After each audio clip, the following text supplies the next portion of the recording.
Hi,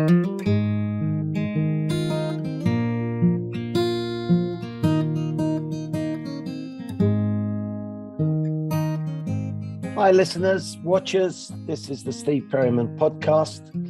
A bit different in a way because being the end of the season, I think we are all ready for a rest. This is being sent out the night before the Norwich result, so we're all very hopeful, certainly on the front foot and positive. So to have the rest, we still want to put podcasts out. So I had this idea of sending this text to all the people that have guested on the podcast so far. And I'm including Tom and Howard in this because they're regular guests as such. So, hi all, I'm asking everyone that has guested on my podcast if they could ask me one question on a video, please, about anything re-career or any subject that is worth a listen. Could you please help within the next week? Much appreciated in anticipation. Thanks and regards, Steve Perryman, meaning Perryman. So most have come back to me, and so we're going to start. So there's about 12, 14 people involved in these questions. So obviously I can't just put it all on one podcast. So I think it will probably go over about 2 or 3. So this is the first one, and I hope you enjoy listening to their questions and my answers. Some that you've probably heard before if you're regular Steve Perryman podcasters. So the first one is from Norman Gillard. Show us Norman, please. Steve, we've known each other, more than 50 years, and you're still a baby-faced assassin. I want what you're on, mate. Mind you, being married to a beautiful lady like Kim must help. Anyway, my question for you is this. With a gun to your head, which one player would you want playing for your life of all those wonderful footballers who were your Tottenham teammates on the way to your club record 854 appearances? Over to you, Master. Love to Kim. Stay safe and sane. Bye. Thank you, Norman. Yeah, good question. You would have to hold a gun to my head, as you've put it, for me to nominate one of the great number of fantastic players that I've played with. When you're thinking about Jimmy Greaves and Pat Jennings and Martin Chivers and Mike England and Ozzy Ardiles, Glenn Hoddle, all these people, all these wonderful people, which is, been such an honor to play with. But as you said, gun to my head, and in order to get a result. So gave it some thought, and I've come up with the solid, the reliable, the never panicked Pat Jennings. Pat, wonderful person, great goalkeeper. Why was he great? Because he controlled his area. He was the absolute boss in that penalty area. He was the boss in his box, not the, what they call it, fox in the box. He was the boss in the box. Distribution, excellent. I just can envisage Pat taking a cross one-handed. As his feet touched the floor, whoom, it went out. Normally to Cyril Knowles. And sometimes he threw the ball out in such a way it curved into Cyril's run, and Cyril wouldn't actually have to touch it until the halfway line. So great distribution, fantastic kicker of the ball. And Powell we know about because I think he actually scored goals from his goal kicks, which is not normal, is it? So decision making, fantastic. He kept goal according to the plan of the manager. Some managers like you to show inside as a defender, and therefore that sort of goalkeeper's happy to deal with a shot. Others want the opponent to be shown on the outside, and therefore the goalkeeper that would then be dealing with a cross. So in my time, Pat was under Bill Nicholson and Terry Neal and Keith Birkinshaw, of course. But I know that Pat's favourite was the player to be shown on the outside, therefore dealing with a cross rather than the shot. And we still discuss it these days when that situation isn't happening. Not a textbook goalkeeper by any means. He saved a lot with his feet and his legs. And but what a shot stopper. And I mentioned it before, taking of crosses. That was testimony to his leap in his legs. And I remember when we used to do like weight sessions or agility sessions in the small gymnasium outside the indoor ball court. And we used to have to stand in between some benches, and the benches would be about 3 high. And you'd have to leap and plant your feet on top of the benches. Pat could do four benches. So as we're watching him do it, we're fearful of him not making it. But of course he could. So the perfect size, the perfect agility, and the prowess to be one of the top goalkeepers in the world. And therefore, with the gun to my head, I'm naming Pat Jennings-Norman. But thanks for the question. Next comes Mike Varney. Mike Varney, of course, was physiotherapist for a number of years. He sent it to me because he's been away, enjoying a break.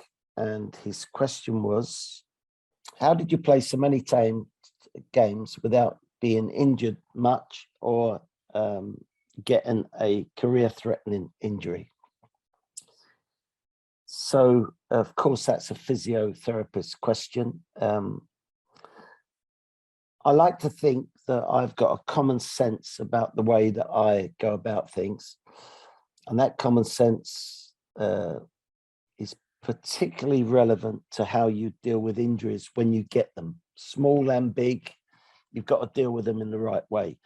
I would report anything that I felt in my body after games, before games, during games, to the medical staff.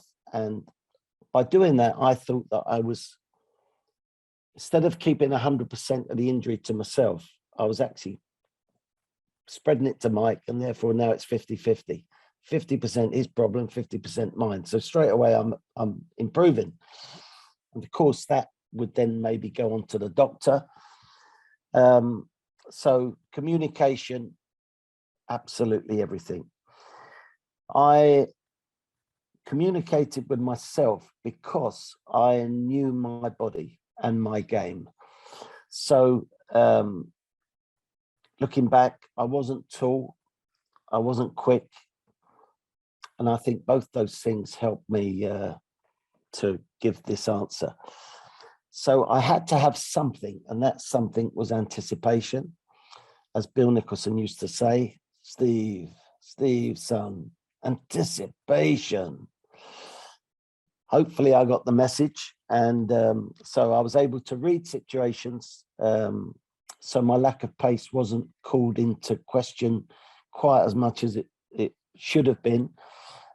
So I was prepared to do not only the hard yards in recovery to our goal as a defensive midfield player, but also the early yards. And so that's part of the reason why I was never really overstretching myself. I knew with experience when not to train. That sounds like I was lazy. I certainly wasn't that. But if I was feeling something and my body didn't feel right, maybe because of lack of sleep the night before or something, then I was prepared to put that to the medical staff, and they were good enough, probably because years of having dealt with me and my decision making on injuries, that they were prepared to let me miss the odd day or two, and it would only be a couple of days a year, a season, but they trusted me enough to be listened to. I had a technique in challenging for the ball. I was known for my tackling. The fact that I was small, low center of gravity, and I used to put everything low into the ball. And by that, all my power is behind the ball. And therefore I wasn't sort of hanging legs out to dry or my knees out to dry and then getting a surprised hit that your body couldn't deal with. And it's also important to say that I was positive into those challenges. I actually expected to win the ball. And I've said it before about passing this on to Mickey Hazard, that Mickey, I'm successful at tackling because all I'm interested in is the tackle. I'm 100% focused on this tackle. And although Bill Nick did say, Steve, you can tackle and pass the ball at the same time. So you're tackling in the direction of where you want the ball to go. It's sort of obvious. I used to think that Mickey, for instance, used to tackle and his focus used to come up because not being frightened or anything, but it'd be thinking, well, when I win this tackle, I'm going to pass the ball over there. Well, then the focus is not 100% into the ball, which I think is vital, especially not to get injured in such challenges. Some luck must play its part, of course. The other thing I'm really important about is I trusted the medical opinion of the staff, the doctors, the physios, etc. And why wouldn't I? Why wouldn't I trust their advice? They've got this superior knowledge. They've trained. They've gone to college. They've gone to university. So if they were giving me advice, I was clever enough to take it. But also the common sense aspect that I spoke about is also invaluable at moments like this. I remember being with a group of injured players on a Monday morning and a doctor looking at us in the end and passing out tablets, and the instruction would be 2 red ones before food, 1 blue one after food, and 1 yellow one, for instance, when you go to bed at night. And I've witnessed players walking out of the physio room where they've just taken stock of the tablets and then throwing them straight in the bin. And I used to think, wow, they know more than the doctor. Wow, that's amazing. That's a young Steve Perryman thinking that. But the old Steve Perryman would think, wow, how can you possibly know more than the doctor? That's not possible. So I listened to advice. And when the crunch came on a decision on the borderline of should I play, should I not play, I always asked the same question. If I play, will this make this injury worse? And if the answer was no, Steve, you cannot make it worse by the nature of the injury, then I would definitely play. So I think I needed, or you need as a player, a selfish attitude to dealing with an injury. If you end up with a fat ankle after a game on a Saturday, which can happen easily, and I'd promised my young family a trip to, say, London Zoo, where you've got to walk around for maybe a couple of hours.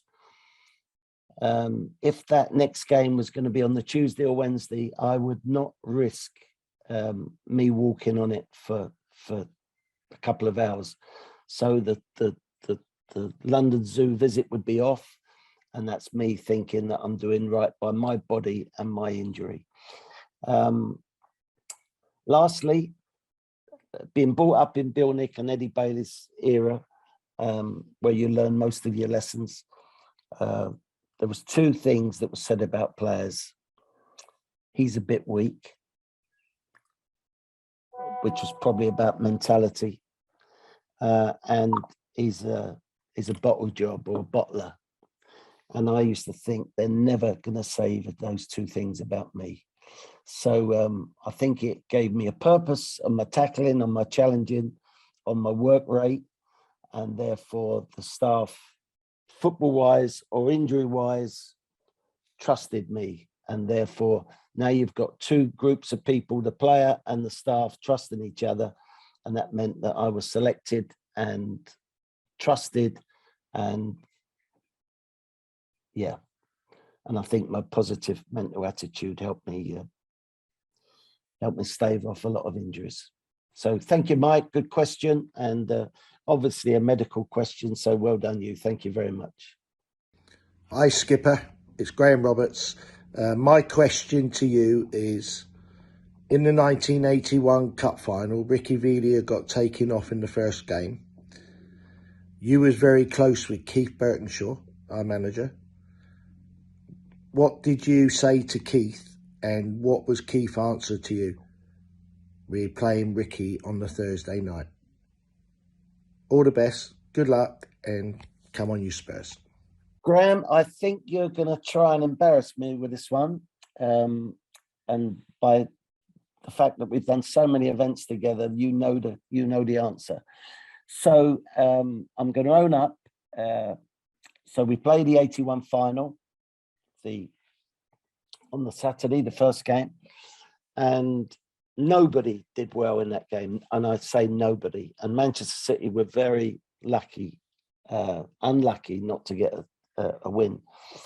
But we scraped the draw, and that actually gave us confidence for the second game, because if we could draw with a team with nobody playing well, we must have a chance if we get back to our normal form level. So Ricky, you'll remember, for lots of reasons, trooped off, having been substituted, disappointed with himself, disappointed at being subbed, forlorn figure walking around the dog track at Wembley, head bowed. And I think that game was live in Argentina, so it had extra significance to show his disappointment.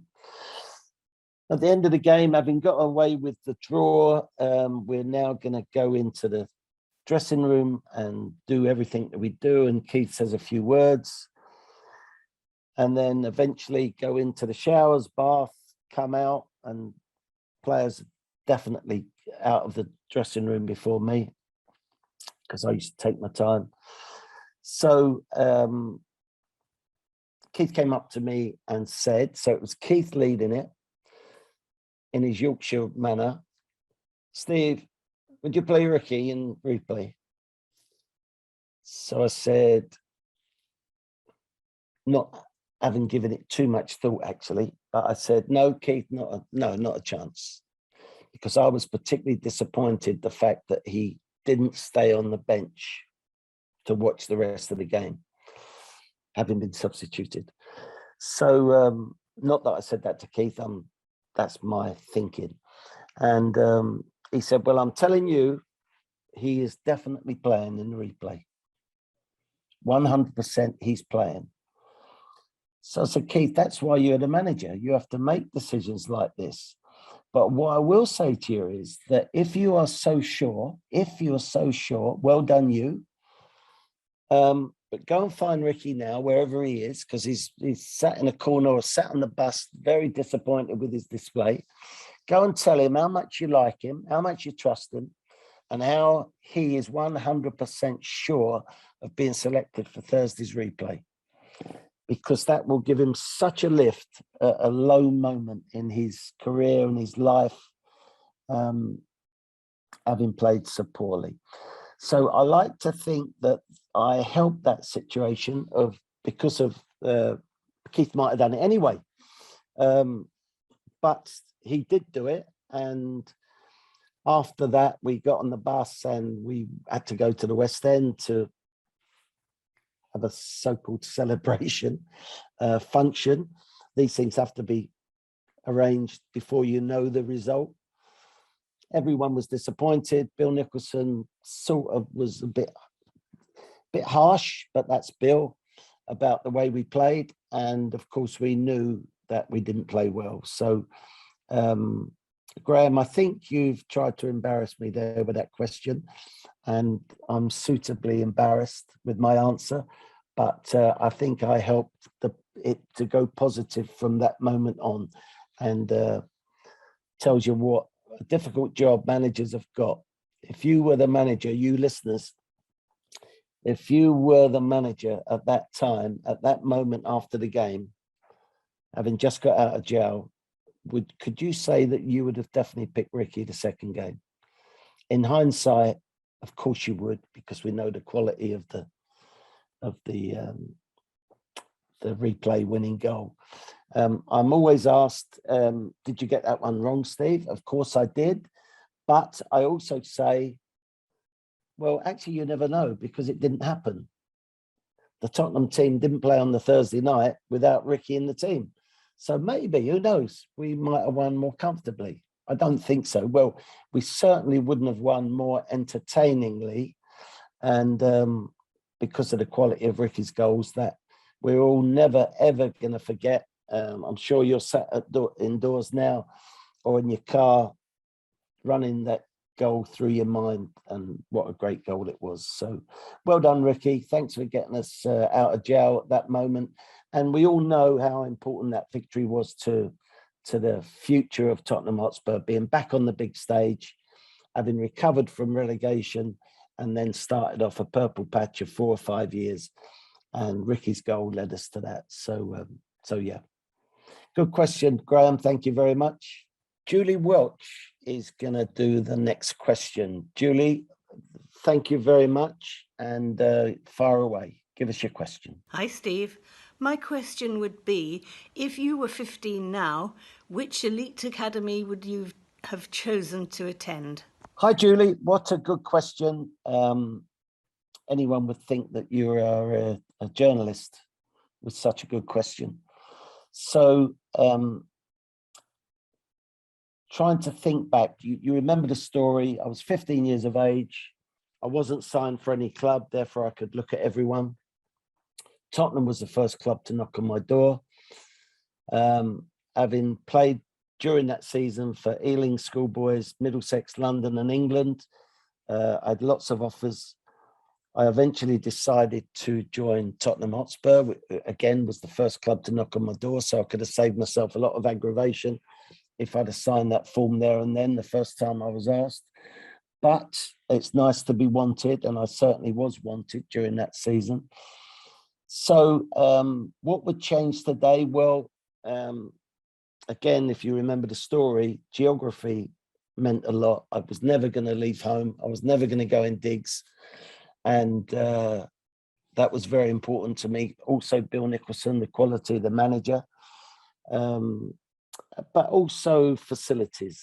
So my local team being QPR, who were in the old third division, I used to watch them every other week, but didn't have the facilities of Tottenham. So I think all things being equal, if geographically was still in play as per my decision, then I have no reason to look beyond Tottenham Hotspur. Think of their facilities. Think of the wonderful manager they've got now. Would I have been as relatively well liked by Conte as Bill Nicholson? Who knows? But also important, when you're joining the club as an apprentice, as I was, probably for a couple of years, you were under the watchful eye of the youth coach. Doesn't matter how big your club is, and your manager is famous, and the trophies that is achieved already, you're actually dealing with the youth coach, and it's about his abilities to bring out the best in your game. Yeah, difficult one. I would also have to look at what homegrown players were in Tottenham's team at the time. Young Skip, Harry Winks, but the big one that would have the effect on me would have been Harry Kane. I'm not a striker, I'm a midfield player like the first two I mentioned, but the fact that Harry Kane has reached the pinnacle of well, who knows it's the pinnacle, but the near pinnacle of his career by staying at one club be it Tottenham Hotspur, is enough of an advert to veer a lot of budding footballers towards the North London giants that we are. So yeah, if, for instance, for the sake of the question, I wasn't worried about geographical situations, and if I'd been now, all these years on, prepared to move, I think I would have opted for Liverpool. Just as a discussion piece, I'm very close to Alex Inglethorpe, who used to work for Tottenham Hotspur. He left Exeter. I'd already had him as a reserve team player at Watford. So we took him as youth coach from Orient to be our manager at Exeter City. He moved on after a couple of years to Tottenham's youth team and now has ended up at Liverpool. So I hear a lot about their system and the way they use legendary players, for instance, to talk to parents and smooth things along. And I very much like that. And I like the influence of the manager into the youth area. And I also love the input of the chairman. The chairman, the owner, albeit lives in America, regularly speaks to Alex about the young players in his group. And I know that he thanked Alex about a year ago for the money that Alex has brought in by developing young players who might have just got in the first team for the odd game or sat on the bench, etc., but filled the squad up, but sold them on eventually for good money. And the chairman's point was that that money, that extra money gained through young players' development, helped along by Alex Inglethorpe's experience, has helped them sign a top class goalkeeper instead of just a top one, a top class centre back instead of just a good centre back, and how this has made the difference to the quality of signings. So also my experience has been with Exeter City, that was proven to produce young players. I'm not a snob enough to think that you have to be at a top club to produce top players. Ollie Watkins come through our system, for instance. And yeah, there are some benefits of being outside of the main core of clubs that are thought to be developing clubs. Sometimes you pick up the players that have been cast aside by bigger clubs. There's no problem with that. There's absolutely no problem. Sometimes that puts more of a purpose and an energy into that player, the fact he's been released. And so, yeah, of course, if I had a choice, I would go to a Tottenham or a Liverpool than an Exeter. But you know what? You choose whatever place matches with you, with your temperament, with your character. And as long as whoever's teaching you, and maybe, just maybe, the youth team man may fit your game, your personal game of Exeter City more than the one in place at Tottenham or Liverpool. You never know. So like most things, there's a lot of luck involved. But yeah, that's my answer. No reason to look above, beyond Tottenham Hotspur. I'm proud of the time I spent there as an apprentice, and then a young pro, and then an experienced pro and captain. But there's other clubs out there as well that can teach young people how to play. Very good question. Thank you, Julie. Much appreciated. Hope you're well. So that's the end of this podcast. Thank you very much for listening. Tom, you've been helpful with regard to this one, like all the others. You're going to have a question for me, which will be on the second or third stage of this particular type of podcast. Are you confident about our chances at Norwich? I think I've got less confident throughout the week. I think the the Newcastle game, Newcastle Arsenal game was probably the tensest I've ever felt during a non-Spurs game, or at least in recent memory. And I probably celebrated the goals just as much as some of the biggest Tottenham games in recent years. And the game ended feeling like that was it.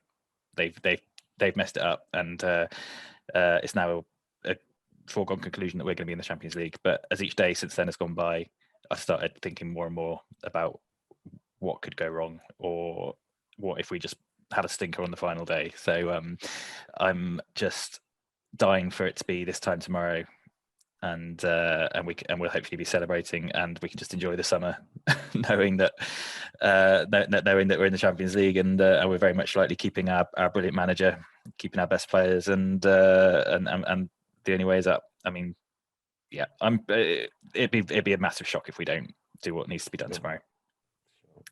I'm feeling very positive, but being a Spurs supporter as I am now, that's not always a good place to be, being over positive. So I come back to it. Thanks very much for listening. Because of having a rest for the next couple of weeks from the normal podcast, we're going to go through some more programs like this one. We've got Graham Souness with 2 questions, Peter Taylor, Steve Borthwick, Mickey Hazard, Howard and Tom. Don't forget your questions, Tom. Gary Stevens, Tony Galvin, Paul Rusco, Adam, who wrote the book with me. Nice guy, Adam. He's got a particularly good question for me. So, keep listening. Don't switch off, because we're at the end of the season. There's more good stuff coming your way, but we need you to keep listening. So thanks very much for this one. And of course, for the last time this season, come on, you Spurs, please. Come on, you Spurs.